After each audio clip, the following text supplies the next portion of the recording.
Selamat pagi semuanya, Fitri Farmasi di semester 5.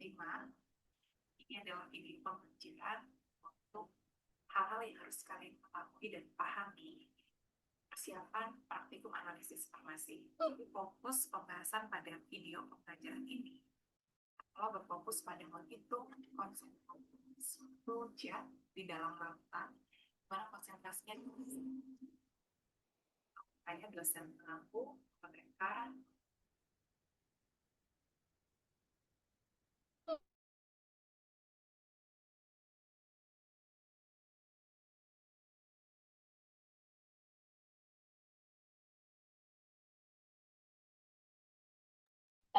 jadi teman-teman semua. Konsentrasi part per million itu maksudnya apa? Atau dalam bahasa Indonesia bagian per juta atau dosis. Nah, di sini yang kita pakai dia dalam bentuk larutan. Jadi kita menggunakan yang namanya labu pentukur. Kita tidak menggunakan arang mayor ataupun gelas ukur. Kenapa? Karena nanti larutan ini digunakan untuk uji analisis kuantitatif. Jadi kita butuh hasil yang akurat.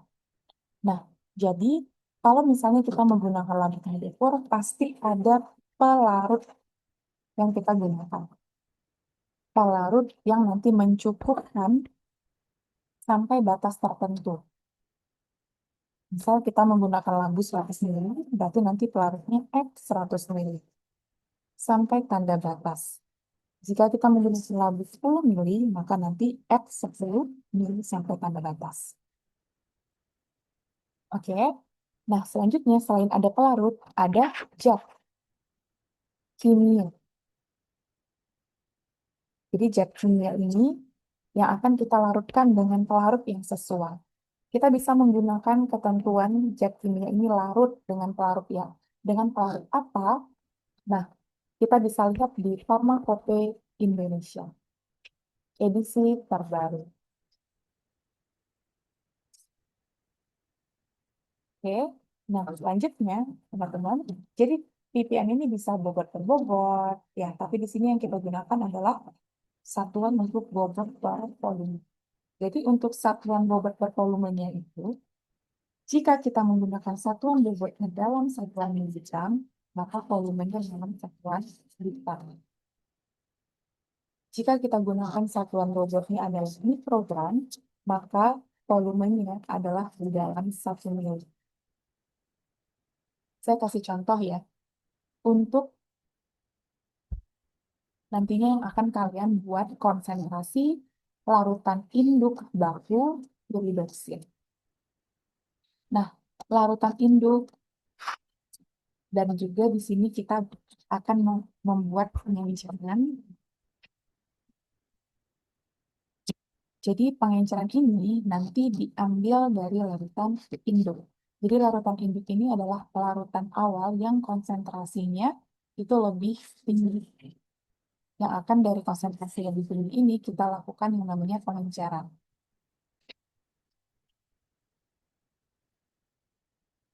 Nah, tadi ppm, teman-teman, kalau satuan bobotnya adalah miligram, maka volumenya adalah dalam 1 liter. Atau bobotnya dalam satuan mikrogram, satuan volumenya adalah 1 ml. Di sini timbang sama 50 mg. Oke. Jadi kita tulis bobotnya adalah 50 mg. Masukkan ke dalam lapisan ukur 50 ml. Nah, 50 ml ini teman-teman kita ubah ke satuan liter. Kenapa kita ubah ke satuan liter? Karena bobotnya yang kita pakai adalah miligram. Jadi kalau miligram dia ketemu satuannya dalam liter. 50 ml diubah ke liter dibagi 1000. 0,05. Sehingga ini 0,05 liter.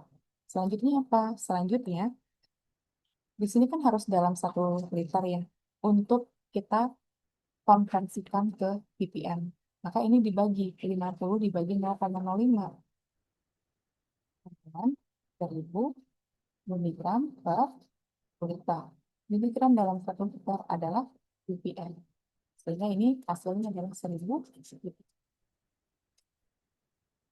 Kalau misalnya kita mau buat dalam satuan bobotnya mikrogram, volumenya dalam mili bisa juga. Jadi kita ubah 50 miligram, kita ubah ke mikrogram dengan cara dikali 1000. Jadi 1 miligram itu sama dengan 1000 mikrogram.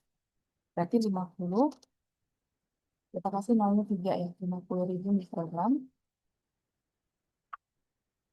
Volumenya berapa? 50 mili. Volumenya tetap ya. Sekarang kita harus bagikan, karena dia harus dalam 1 mili. Coret, coret, ini juga sama ya. 1000 mikrogram per mili. Mikrogram per mili adalah ppm.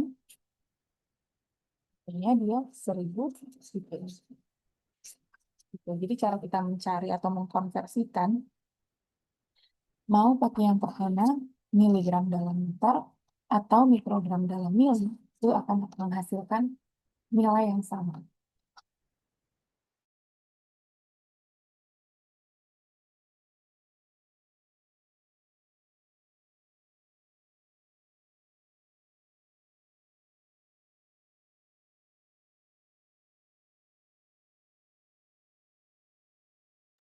Oke? Sehingga larutan induk baku yang pertama, konsentrasinya adalah di sini dipakai 1000 mikrogram per mili atau 1000 ppm. Lalu dari sini kita buat pengenceran. Berarti ini adalah konsentrasi satu. Nah, di sini dalam pembuatan pengencerannya dipipet 5 mili larutan induk 1 LIB. Nah, berarti C1 ini adalah konsentrasi 1. Sorry. Kalau sampelnya mili adalah volume. Masukkan ke dalam wajib yang cukur 50 mili berarti dengan volume 2. Berarti yang kita gunakan nanti wajib yang cukurnya adalah 50 mili. Lalu diencerkan dengan hasil 0,1 ini adalah pelarutnya standar batas. Nah, konsentrasi akhirnya adalah 100 ppm. Kita bisa hitung, kita bisa pastikan benar tidak ini 100 ppm. Pakai rumus pengencara. Konsentrasi 1 kali volume 1 sama dengan konsentrasi 2 kali volume 2. Yang dicari adalah konsentrasi 2. Jadi konsentrasi 1 berapa? 1000. Volume 1 5 mili. Coba dicari volume 2 5. Jadi kalau bingung volume itu yang mana, lihat satu ini.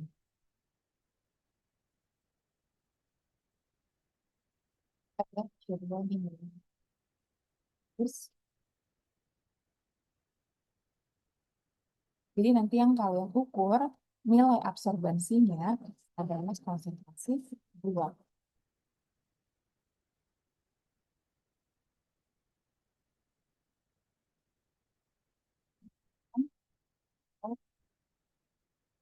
Meter per detik.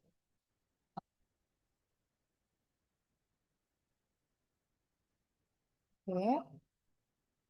Nah, lalu berikutnya adalah prosedur penetapan kadar tablet piridoksin. Nah, tablet piridoksin yang kita pakai di sini yang konsen, yang kadarnya adalah 10 miligram. Nanti kita akan siapkan 20 tablet piridoksin 10 miligram, timbang terlebih dahulu, lalu serbukan. Jadi kalian gerus, ya. Kemudian timbang seksama sejumlah serbuk setara 10 miligram. Jadi setara ini artinya mengandung. Jadi setelah kita gerus, kita akan timbang sejumlah serbuk yang mengandung 10 miligram piridoksin. Di dalam kadar piridoksin itu tidak hanya ada zat aktif, tapi ada zat tambahan aktivian. Misalnya ada penghancur, alkohol, terus ada pelincir, magnesium stearat, pengisi misalnya, apisal atau laktosa, ya.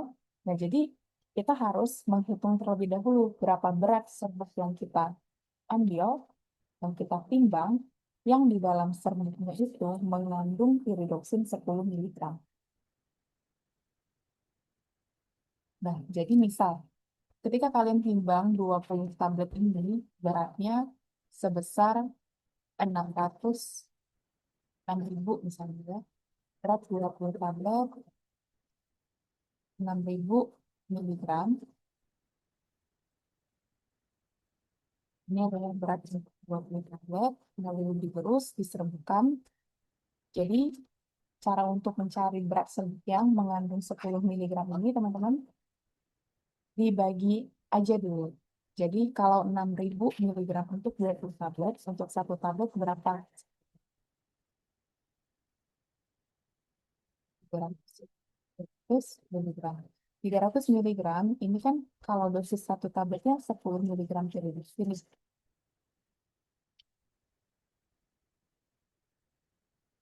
Jadi dalam satu tablet 300 miligram mengandung 10 miligram piridoksin.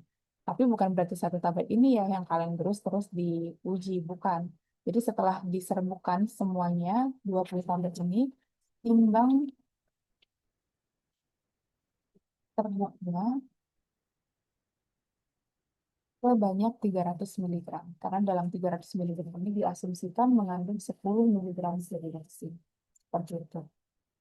Oke, jadi bukan setelah kalian serbukan, kalian timbang 10 miligram. Bukan, itu akan salah. Ya, karena dalam serbuk itu tidak hanya ada piridoksin, tapi ada zat-zat tambahan lainnya. Di sini kita mengasumsikan bahwa serbuk yang kita timbang itu mengandung 10 miligram piridoksin. Nah, itu untuk perhitungan bagaimana cara menghitung serbuk setara. Nah, selanjutnya untuk proses. Selanjutnya adalah kalian larutkan ya di sini. Jadi setelah kalian timbang sebesar 300 miligram, ini kita asumsikan di sini. Masukkan ke dalam larutan ukur 100 mili. Tadi kan ada ya dicontohnya. Tambahkan 20 mili HCl, kocok kemudian encerkan dengan HCl 0,1 M sampai garis tengah.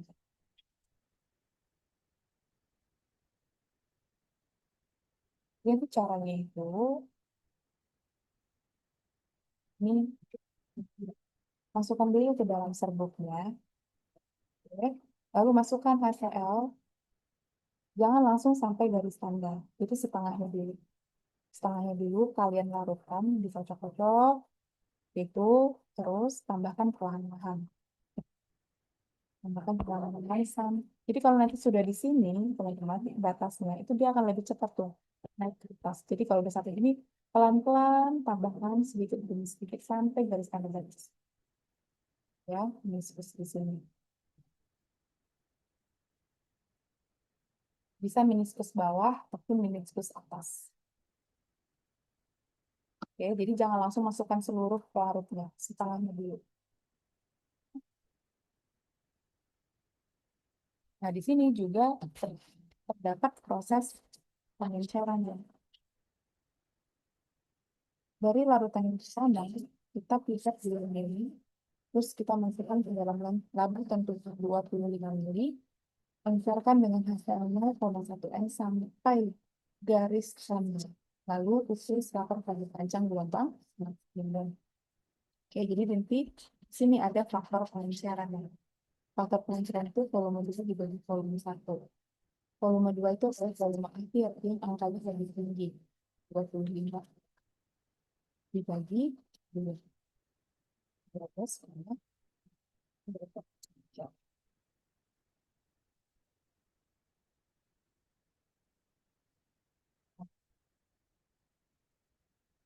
Itu untuk proses bagaimana kita membuat konsentrasi suatu zat dalam larutan, satuan adalah ppm.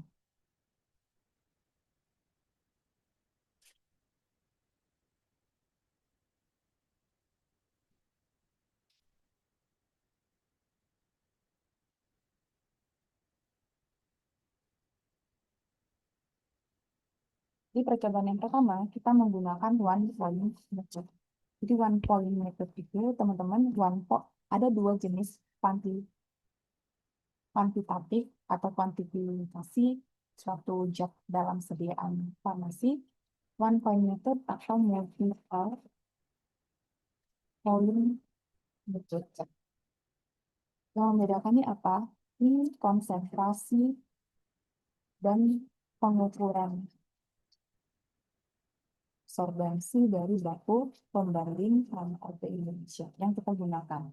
Jadi, teman-teman, dalam proses penentuan kadar suatu zat aktif dalam sediaan farmasi apapun itu, kita membutuhkan dua. Dua dalam arti apa? Sampel yang diuji di sini vitamin B6 tablet, ini adalah sampel yang diuji. Satu lagi adalah baku pembanding.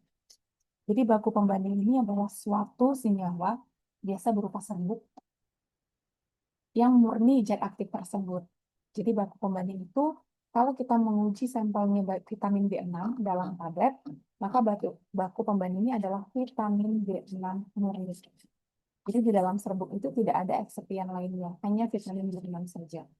Tapi kalau tablet masih ada eksepiannya. Seperti itu. Jadi ada dua yang kita persiapkan konsentrasi larutannya. Sampel yang diuji sama baku pembanding. Baku pembanding ini mengikuti zat aktif sediaan farmasi tersebut. Nah, kalau one point method hanya satu, one itu kan satu, hanya satu konsentrasi dari satu pembanding. Tapi kalau multiple point method dia bervariasi nanti, bervariasi konsentrasi baku pembanding. Nah, teman-teman bisa lihat nih nanti. Kalau misalnya one point method, di prosedur pekerjaannya, kita bisa lihat ya, pembuatan larutan baku ini. Geodeximnya itu yang diuji hanya satu konsentrasi, 100 ppm. Tapi kalau multiple point method, kita variasikan. Nah, pembuatan larutan indeks baku pembanding, piridoksin, lihat. Kita akan variasikan mulai dari konsentrasi 4 sampai 12 yang kita ukur serapan. Dari sini teman-teman kita akan mencari persamaan regresi. Ya, korelasi antara konsentrasi dengan serapan.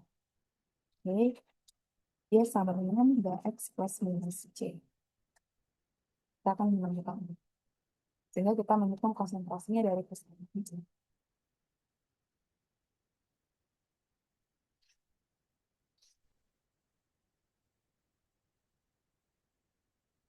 Oke, cara untuk menghitungnya, bahwa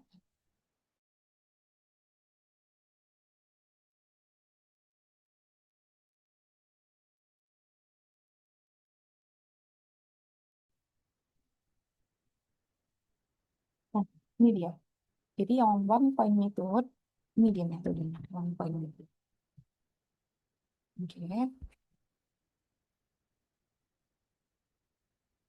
ini adalah cara untuk menghitung kadar zat aktif tersebut atau kita sebut metode kuantifikasi. Nah, jadi one point method menggunakan satu konsentrasi baku pembanding atau standar. Jadi standar ini jangan diminum, ini adalah hal lain dari baku pembanding. Jadi kita pakai rumus yang kedua. Absorbensi uji dibagi absorbensi baku pembanding. Kalau AUC ini kita menggunakan APLC. Tapi kalau absorbensi kita menggunakan spektrofotometri unitis. Dikali konsentrasi standar atau konsentrasi dari baku pembanding, jadi kita menggunakan 100 ppm. Terus dikali faktor pengenceran jika ada. Jadi tadi faktor pengenceran ini yang kita gunakan adalah faktor pengenceran si larutan uji sampel 12,5 kali. Nah, nanti hasil akhirnya adalah ppm. Karena kita akan menghitung dalam bentuk persentase, maka kalikan dengan volume polaris. Tapi dalam satuan liter. Oke, nanti hasilnya adalah miligram. Volume pelarut pada percobaan yang pertama yang kita gunakan itu adalah dalam satuan volume pelarutnya ini yang 100 mili. Nah, jadi nanti dikalikan dalam rumusnya adalah volume pelarut itu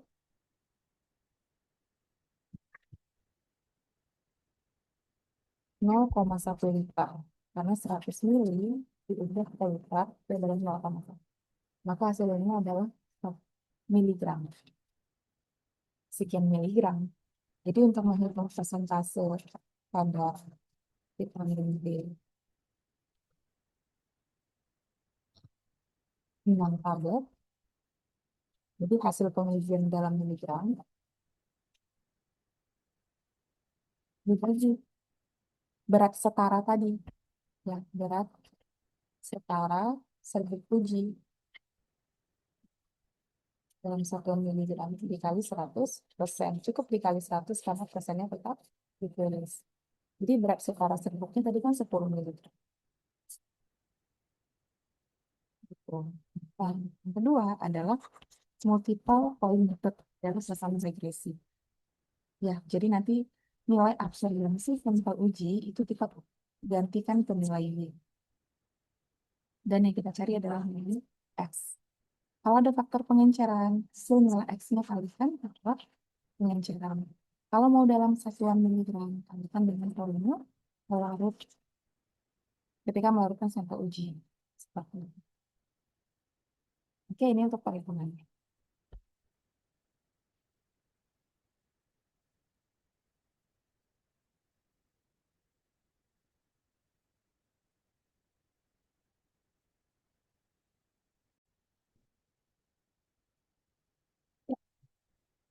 Demikianlah video pembelajaran persiapan untuk praktikum kita yang pertama. Silahkan diputar, dipahami. Nanti kita akan review kembali ketika kita ada di lab praktikum. Terima kasih semuanya. Selamat pagi. Semangat.